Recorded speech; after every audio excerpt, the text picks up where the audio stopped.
آقا کا فرمان ہے کہ میرے بیٹے عبد القادر جیلانی 11 تاریخ ساری دنیا تیری میری امت تیرے لیے منائے گی۔ اور محترم عزیز دوستو، حضور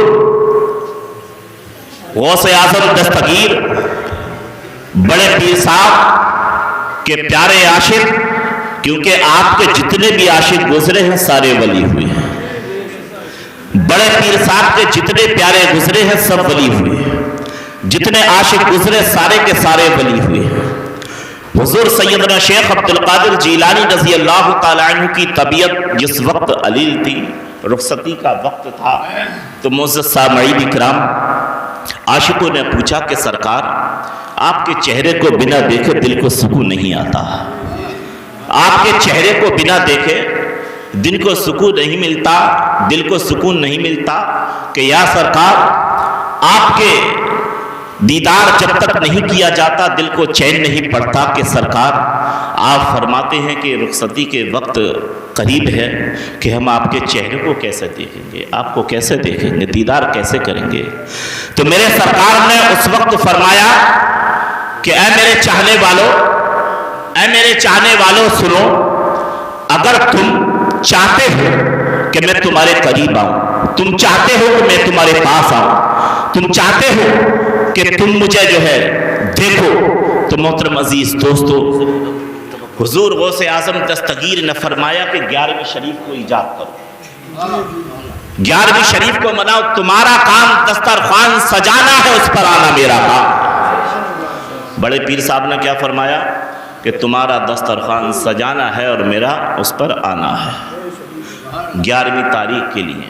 اب آپ کو بات یہ بتاتا چل رہا ہوں کہ حضور سیدنا شیخ عبد القادر جیلانی رضی اللہ تعالیٰ عنہ بڑے پیر صاحب پیروں کے پیر ہیں، جس طرح تمام نبیوں میں رسول اعظم ہیں اسی طرح تمام ولیوں میں غوث اعظم ہے، جس طرح تمام نبیوں میں رسول اعظم ہیں اسی طرح اللہ نے تمام ولیوں میں غوث اعظم کو بنایا ہے۔ اب ہم غوث اعظم رضی اللہ تعالیٰ عنہ جو ہے محترم عزیز دوستو، سرکار بڑے پیر صاحب کا نام ہم نے سنا، لیکن عاشق جو ان کے عاشق ہیں، بڑے پیر صاحب جسے چاہیں اسے دیدار بھی کراتے ہیں، رسول پاک کے عاشق ہیں، آقا کا دیدار کرتے ہیں عاشق، غوث اعظم کے عاشق ہیں، غوث اعظم سرکار کا دیدار کرتے ہیں۔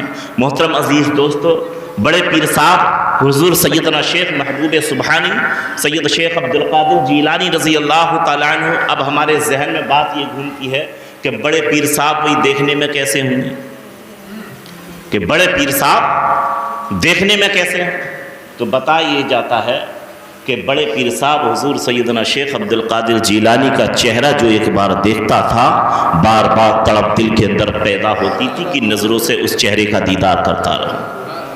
اور بڑے پیر صاحب حضور غوث اعظم دستگیر زیادہ تر سفید لباس استعمال کرتے تھے، امامہ بھی آپ کا سفید، اور امامہ باندھنے کا طریقہ جو محترم عزیز دوستو، جس طرح سے ایک بیچ میں پان کی طرح سے جگہ خالی بستی امامہ کی، ٹھیک اسی طرح سے غوث اعظم امامہ باندھتے تھے، اور جس کی امامہ جو ہے محترم عزیز دوستو کہ ایک طرف سے جو ہے امامہ جو کھڑا رہتا ہے، جس طرح سے بادشاہ امامہ باندھے ہوئے ہے، اس طرح سے جو ہے محترم عزیز دوستو بڑے پیر صاحب امامے کو باندھے ہوئے رہتے تھے، اور آپ کی داڑھی مبارک، چہرے کی خوبصورتی ایسی کہ انسان اگر نظر دیکھے تو جم نہ سکے، اتنی خوبصورتی کہ ساری دنیا کو وہ بھولے لیکن بڑے پیر صاحب کے چہرے کو نہ وہ بھولے۔ محترم عزیز دوستو، اور اتنا ہی نہیں، بڑے پیر صاحب سرکار حضور غوث اعظم رضی اللہ تعالیٰ عنہ کی داڑھی مبارک کے بارے میں دیکھو کہ سرکار بڑے پیر صاحب کی داڑھی مبارک سینے تک پوری گھیری ہوئی، آپ کا قد مبارک لمبا قد غوث اعظم دستگیر کا، اور آپ جو ہے جھبا پہن کر کے جو محترم عزیز دوستو یعنی واز فرمایا کرتے تھے، اللہ اکبر، یہ بڑے پیر صاحب حضور غوث اعظم دستگیر کی شان ہے۔ انسانوں کا چہرہ تو چہرہ، ایک اگر انگلی کو انسان ان کی دیکھ لے تو اس انگلی کو دیکھنے کے لیے تڑپتا رہے۔ چہرے کی تو بہت بڑی بات ہے ان کی، صرف ایک انگلی کی نظر پڑ جائے غوث اعظم دستگیر کی تو اس انگلی کو دیکھنے کی بار بار ترستا رہ جائے۔ اور محترم عزیز دوستو، یہ شان میرے پیر کی، بڑے پیر صاحب دستگیر کی شان ہے۔ تو حضور سیدنا شیخ عبد القادر جیلانی رضی اللہ تعالیٰ عنہ کی یہ محفل سجی ہے، انہی کا یہ برکتیں ہیں، یہ اتنے لوگ یہاں پر جمع ہوئے ہیں، انہی کی برکتیں ہیں کہ جس جگہ پر ان کے نام کی 11ویں شریف سجائی جاتی ہے، میرے غوث کا فرمان ہے کہ جس جگہ میری 11ویں کو منایا جاتا ہے اس گھر کے اندر میں تشریف لاتا ہوں۔ تو محترم عزیز دوستو، کتنے وہ برکت والے مکان ہیں، کتنی خیر و برکت اس گھر کے اندر اترتی ہے، اس گھر کے اندر جس کے اندر بڑے پیر صاحب کا لنگر ایجاد کیا جاتا ہے۔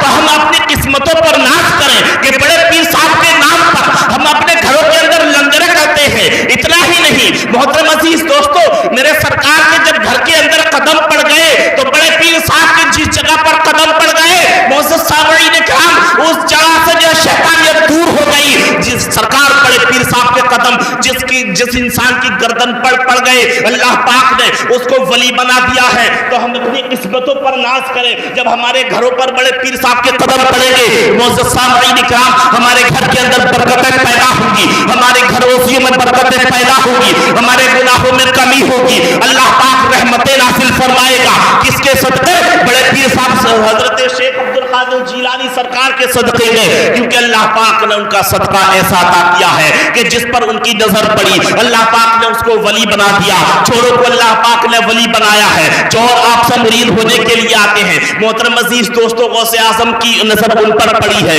معزز سامعین کرام، اللہ نے جو ہے ان کو ولی بنا دیا، ولایت عطا کر دی ہے۔ اور اتنا ہی نہیں، بڑے پیر صاحب کی نظر پڑی تو بڑے پیر صاحب نے جو ہے ڈوبی ہوئی کشتی کو باہر نکال دیا۔ اور اتنا ہی نہیں، بڑے پیر صاحب کی جب 7 بیٹیوں کی طرف جب کرم ہوا تو اللہ پاک نے بیٹیوں سے بیٹے 7 تبدیل کر دیے ہیں۔ اور اتنا ہی نہیں محترم عزیز دوستو، بڑے پیر صاحب کی شان یہ ہے، یعنی بڑے پیر صاحب کی شان یہ ہے، اگر پیدا ہوتے ہیں تو ماں کے شکم سے 18 پارے کے حافظ پیدا ہوتے ہیں۔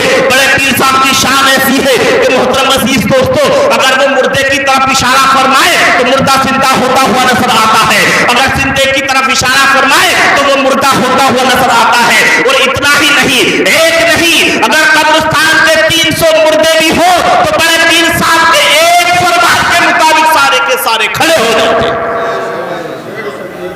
یہ بڑے پیر صاحب کی شان ہے، یہ ان کا کرم ہے کہ اللہ پاک نے ہم سب کو یہ توفیق دی ہے کہ ہمیں عاشق غوث اعظم بنایا ہے، ہمیں چاہنے والا بنایا ہے، کیونکہ چاہت میرے پیر کی، بڑے پیر کی ایسی ہے کہ محترم عزیز دوستو، ایسی چاہت ہے کہ جس کو ایک ذرہ بھر چاشنی مل جائے تو بھول جائے، یا غوث المدد، یا غوث المدد، جہاں جائے غوث اعظم کا نام پکارے۔ محترم عزیز دوستو، میرے غوث اعظم دستگیر نے فرمایا ہے کہ اگر کسی نے میرے مدرسے کی طرف محبتوں کے ساتھ نظر ڈال دی تو اللہ پاک اس کو جنتی بنا دیتا ہے، اللہ پاک اس کو جنتی بنا دیتا ہے۔ کتنی بڑی شان ہے۔ تو معزز سامعین کرام، ایک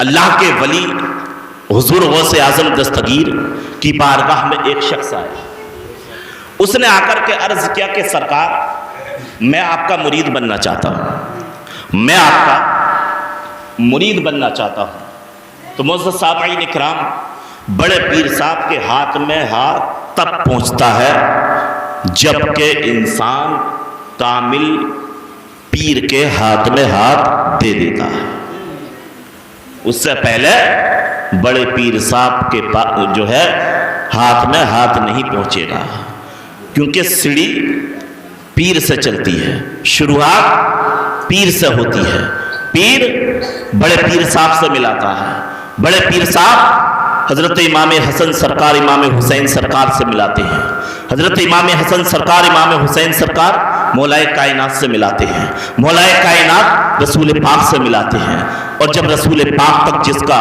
نام پہنچ گیا، معزز سامعین اکرام سمجھ لو کہ اللہ کی بارگاہ میں وہ پہنچ گیا۔ تو سیڑھی جو شروع ہوتی ہے وہ مرید ہونے کے بعد کامل پیر سے شروع ہوتی ہے۔ اب آقا کی بارگاہ میں ایک مرید آیا، اس نے عرض کیا کہ سرکار، میں آپ سے مرید ہونا چاہتا ہوں۔ بڑے پیر صاحب نے جب ہاتھ بڑھایا کہ آؤ میں آپ کو مرید کرتا ہوں، اس نے پیچھے ہاتھ ہٹا لیا، اس نے پیچھے ہاتھ ہٹا لیا۔ اب ہاتھ ہٹانا تھا، بڑے پیر صاحب نے فرمایا کہ تم تو مرید ہونا چاہتے ہو، پیچھے ہاتھ کیوں ہٹاتے ہو؟ تو وہ کہنے لگا کہ میری 2 شرطیں ہیں۔ 2 شرطیں کیسی؟ اس نے رکھی بات کہ ایک تو میں نماز نہیں پڑھوں گا اور ایک چوری کرنا ہی نہیں چھوڑوں گا۔ 2 شرطیں اس نے یہ رکھی بڑے پیر صاحب کی بارگاہ میں، کیا؟ ایک تو میں نماز نہیں پڑھوں گا اور دوسرا میں چوری کرنا نہیں چھوڑوں گا۔ تو بڑے پیر صاحب نے جو ہے بس آپ نے فرمایا کہ یہ دونوں باتیں شریعت کے خلاف ہیں، اگر تو ان دونوں شرطوں کو نہیں چھوڑے گا تو میں تجھے مرید نہیں کروں گا، کہ میں تجھے مرید نہیں کروں گا۔ اب اس نے یہ بات کہی تو کہنے لگا کہ سرکار میں چاہتا ہوں کہ مرید کر لیں۔ تو بڑے پیر صاحب نے فرمایا کہ میں تجھے دونوں باتیں تیری شریعت کے خلاف ہیں، تجھے نماز بھی پڑھنی ہوگی اور چوری کرنا بھی تجھ کو چھوڑنا ہوگا۔ تو حضور سیدنا شیخ عبد القادر جیلانی رضی اللہ تعالی عنہ نے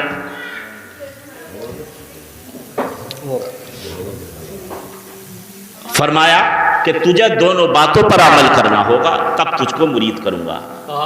آخرکار حضور غوث اعظم دستگیر رضی اللہ تعالی عنہ نے اس سے منع فرمایا، لیکن وہ کہنے لگا کہ سرکار آپ کو جو ہے حضرت آپ کی والدہ فاطمہ ام الخیر کا آپ کو واسطہ ہے، فاطمہ ام الخیر کا آپ کو واسطہ ہے، مجھے مرید کر لیجئے۔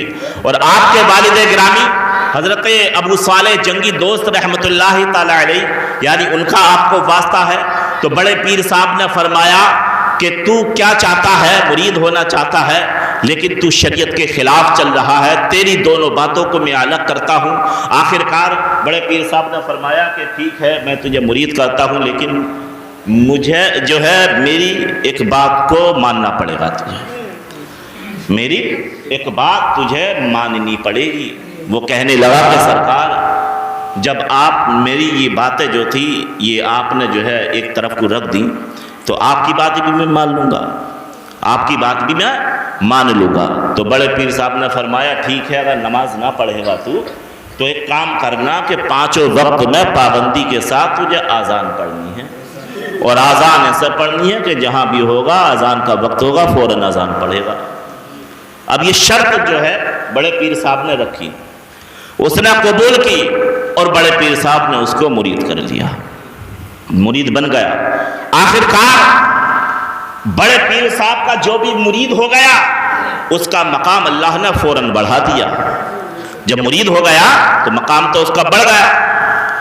لیکن محترم عزیز دوستو، اب جب معاملات یہ ہوئے کہ وہ نماز کا جب وقت ہوا، جب نماز کا ٹائم ہوا تو محترم عزیز دوستو اس نے وعدہ کیا تھا کہ اذان پڑھنی ہے صرف، اس نماز کے لیے تو اس نے انکار کیا تھا۔ لیکن محترم عزیز دوستو جب نماز اذان کا ٹائم ہوا تو اس نے اذان پڑھی گھر کے اندر۔ اب اسی طرح سے ہر وقت پہ اذان وہ پڑھتا رہا۔ اب گھر کے اندر جب یہ معمول چلتا رہا کہ اذان پڑھتے جب کچھ وقت گزر گئے تو بیوی نے کہا کہ صرف اذان ہی پڑھتے جاؤ گے، نماز کے لیے بھی جاؤ گے؟ تب یہ کہنے لگا کہ میں نے کسی سے وعدہ کیا ہے نماز نہ پڑھنے کا اور اذان پڑھنے کا، صرف میں نے کسی سے وعدہ کیا ہے نماز نہ پڑھنے کا اور صرف اذان پڑھنے کا۔ تو محترم عزیز دوستو حالات یہ ہوئے کہ وہ بار بار اذان پڑھتا رہا، وقت آتا تھا پڑھتا تھا، وقت آتا تھا پڑھتا تھا۔ اب گھر کے اندر خرچ کے لیے تنگی ہوئی تو بیوی کہنے لگی کہ تم نے جو ہے چوری نہیں کی، اب چوری کے لیے نہیں جا رہے، خرچہ چلے گا۔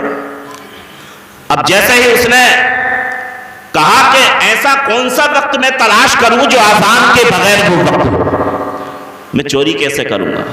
اگر اذان کا وقت ہو گیا تو مجھے واپس ہونا پڑے گا فوراً، تو چوری کیسے کروں؟ اب اس نے اندازہ لگایا کہ عشاء کی اذان پڑھ کے اور فجر کی اذان کا لمبا وقت ہوتا ہے، اب مجھے جو ہے عشاء کی اذان پڑھ کے اور فجر کی ٹائم میں کافی لمبا وقت ہوتا ہے، اس وقت میں جو ہے مجھے یہ کام کرنا ہے۔